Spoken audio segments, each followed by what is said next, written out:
ভারতীয় সিনেমার অন্যতম কিংবদন্তি অভিনেতা ভিক্টর ব্যানার্জি, যিনি বাংলা, হিন্দি এবং ইংরেজি চলচ্চিত্রে সমানভাবে স্বীকৃত। 1946 সালে 15ই অক্টোবর অসমের তেজপুরে জন্মগ্রহণ করেন ভিক্টর বন্দ্যোপাধ্যায়। পড়াশোনা করেছেন কলকাতা সেন্ট জেভিয়ার্স কলেজ এবং পরে যাদবপুর বিশ্ববিদ্যালয়ে। মঞ্চ থেকে শুরু করে চলচ্চিত্র, প্রতিটি মাধ্যমেই তার অভিনয়ের মুনশিয়ানা দর্শকদের মুগ্ধ করেছে।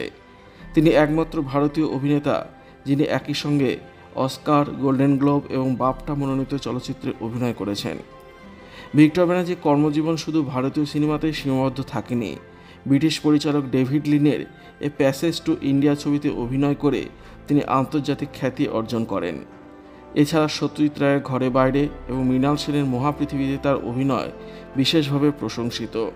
তিনি হিন্দি সিনেমাতেও গুরুত্বপূর্ণ চরিত্রে অভিনয় করেছেন, যার মধ্যে জোগার্স পার্ক, ভূত উল্লেখযোগ্য।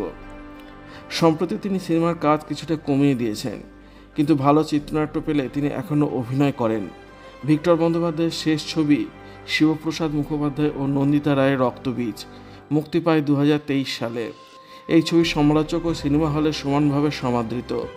সম্প্রতি এক সাক্ষাৎকারে তিনি বলেছিলেন, অভিনয় আমার প্যাশন, কিন্তু একই সঙ্গে আমি চাই আমার কাজ যেন দর্শকদের কিছু না কিছু শেখাক। তবে এখন আর কাজ পায় না, কেউ ডাকেও না।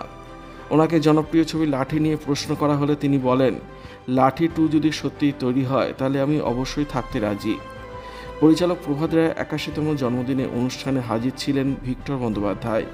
সেখানে তিনি পরিচালকের উদ্দেশ্যে বলেন, প্রভাত, কেউ তো আর এখন আর কাজ দেয় না, তুমি অন্তত কিছু কাজ দিও।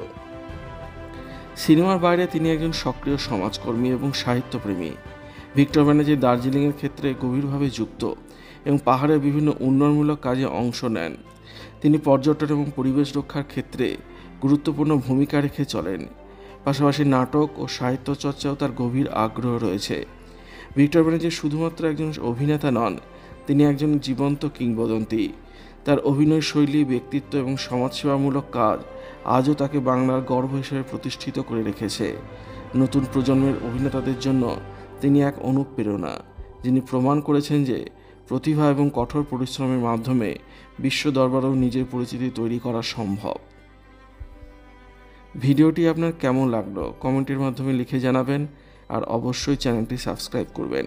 ধন্যবাদ।